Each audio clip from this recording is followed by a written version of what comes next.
Module John Madden with part 2 of the travails of my car. Mi coche, mi auto furgoneta camper van in Espanol. 2000 Dodge Ram with lots of problems and has been incredibly expensive since I got to Mexico. Now, I'm not going to pull a Donald Trump and say that all the dangers I've gone through in the last 3 months or so are, some of which involve dating. Donald Trump said that getting through the 70s without getting an STD was his own personal Vietnam, the little wimp who got out of the draft with bone spurs. Well, I like to tease myself and say, well, that's the way you're like Trump. And there are ways I'm like Trump, and it's good for us to own them. One of the ways is that, like Donald Trump, I got out of the draft. I got out of Vietnam with a phony baloney doctor excuse. I was ready to go to jail. I was so violently opposed to the Vietnam War. I was ready to go to jail, or ready to go to Canada. But my doctor, who was so excited about me becoming a doctor, that he prescribed an open prescription for Dextrogen so I could pull all-nighters, and that's the way I aced all my exams in college because I partied hard. I never got really addicted to them. I didn't use them otherwise, but I love the high, and I do love highs, and I get natural highs, which are quite extraordinary.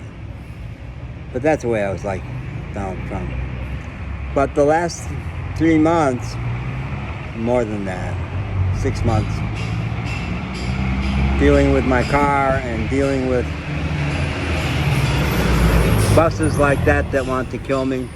If I get out that side of the car without really looking, one of those buses will take me out. So that can be dangerous. There are dangerous things out here. The world is not a violent, dangerous place. I don't believe that, but you gotta keep your eyes open. And there are times like the drive over here where I just go into a zone. I showed up in El Diamante with my car broken down and having gone through an incredibly traumatic series of days where I lost one dog that I loved tremendously and my own dog that had been with me for a year and a half, who was the best dog, one of the best dogs to ever set foot on the planet. And they both got taken from me violently. So much trauma that I still have not told the story to a person face to face. I've told it into videos. So I was a wreck when I got to El Diamante. It took 3 months of that Mexican cowboy, unlicensed mechanic fixing my car. And I realized recently, part of why it was so expensive was he kept misdiagnosing. So he did one expensive repair that didn't fix it. He says that now I found X. Another super expensive repair. And finally, he said, we got to replace that engine. Which meant that all the rest of the stuff he had done was like pissing down the toilet. So that engine was super expensive, and he didn't let me take it for a test drive. I sat shotgun while he took it for a test drive. And he was so sloppy about stuff like that. It never occurred to... I was so happy to get my van back. I was super excited that after 3 months I was going to escape that wonderful, lovely rural place with a spectacular family I got connected with and 3 wonderful dogs. I was so excited about getting out of there that it didn't occur to me to say, this isn't right, I need to try it. Because it was totally flat by the ocean down there, but once I reached the mountains of Jalapa, it would not climb a hill. Brand new, rebuilt engine. Would not climb a hill. It was super dangerous. People doing all kinds of wild passing to get around me. A mechanic up there found a fuel injector that this guy hadn't noticed wasn't working, and that fixed the power issue. But it's still got terrible brakes. I tease and say the way I stop is by sticking my foot out the door, but it's almost like that. But I have learned by hook and by crook to anticipate, to watch everything, and to use all 3 of my gears on an automatic car, second and first, to help me in braking. And some of the time I have to go into an absolute zone. When I arrived in Jalapa, I was on the outskirts of Jalapa in the business district of Las Trancas and the residential district of Moctezuma. And a guy, well-meaning guy at an orthopedic store said, I want to help you. And he spoke some English. He had spent time in the U.S. I want to help you. I'm going to take you to my mechanic. It's going to be 5 minutes. And I said, you need to know no brakes, bad transmission, and, it's dangerous driving this car. He said, piece of cake, it's 5 minutes from here. No. He took me on a 30 to 40 minute drive on huge expressways down in the Jalapa Centro, driving super fast. I lost him for 5 minutes and somehow managed to see him up ahead. Down little, Jalapa is incredibly quaint with very narrow roads and very, very hilly. So I had to follow him through all that. We had a dead end with his mechanic. He referred us to another mechanic. To do that, I had to back up into traffic, up a hill to turn around. I said, I need you to give me guidance. Stand out there and give me hand signals. He thought that was ridiculous. So he was a well-meaning guy who just was not capable of factoring in the other person's needs. He just couldn't. He said, no, you can do it, it's fine. And then finally I said, I have not eaten in many hours. I'm dizzy, I'm lightheaded. I just had that incredibly harrowing drive, and I went into an absolute altered state of consciousness to stay on his heels. I did, which I do pretty easily. I said, I have to eat before we go back. He says, 5 minutes. It has been 30 minutes. 5 minutes to get back there, you can eat in Las Trancas. So he absolutely would not let me eat, so I had to go into another zone to follow him. Here's another one of those buses. Take you out. Those suckers will take you out. So one of the things I realized from losing the dogs was it was a setup for me to move into romance, because the dogs had been my primary. And I worked through a whole bunch of stuff about, am I lovable? Do I deserve love? So I had a series of crazy relationships. The most bizarre was I got to another mechanic to work on my brakes, really good mechanic. But when I was needing to go from downtown Jalapa, which is extraordinary, out to the mechanic, the taxi driver who picked me up was gorgeous, 35-year-old Marielle, brilliant, drives her taxi like the wind, takes incredible risks, but so skillfully that I never found fault in her driving. I'd just say, that was bold, good work. And she would sing beautifully to the radio, dance while she was driving, text while she was driving.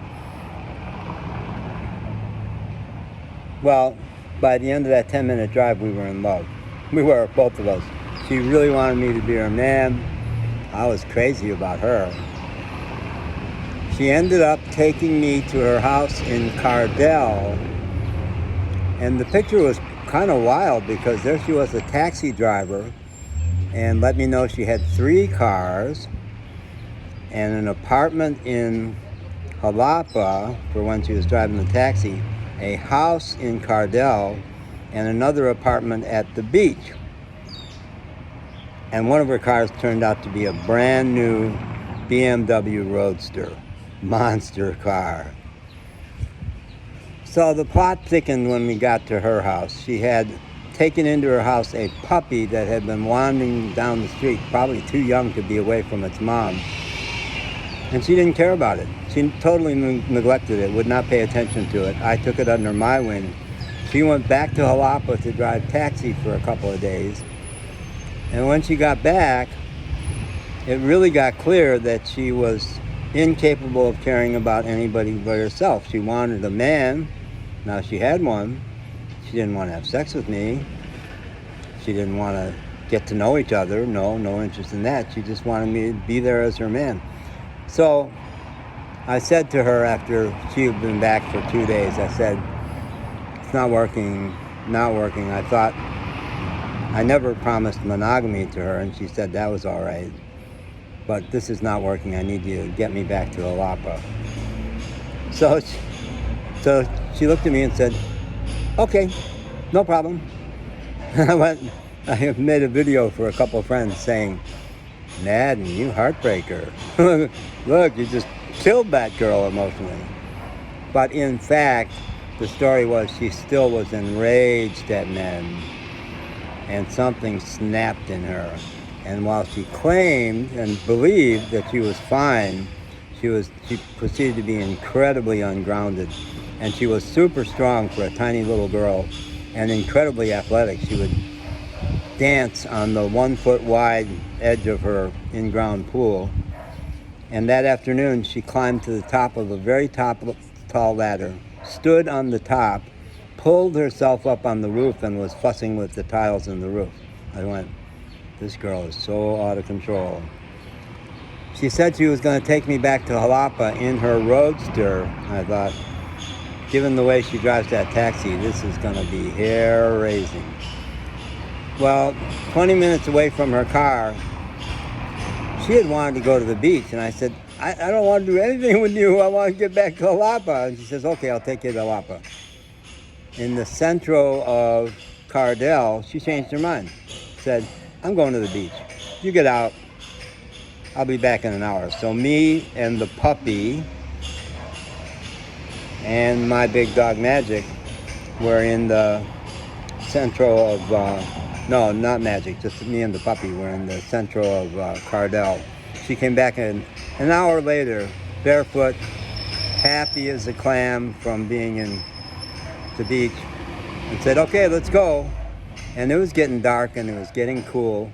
And I said, you dumped me out here so fast I didn't have a chance to ask for my sweater. Now you're going to drive this convertible up to Jalapa. I want my sweater. And she says, come on, I'm in a hurry. Let's go. So I snapped. That was too much for me. The anger had been building the whole time I was in the park. And I said, now, damn it. She looked at me and took off. Left me at the curb. She had all my clothes, a whole bunch of phone peripherals, and she knew I had no money, and she just dumped me there. So that was dangerous. I came out smelling like a rose. I managed to get to a friend who sent me a MoneyGram. Taxi took me up to Jalapa. But it was harrowing, emotionally, physically, every way.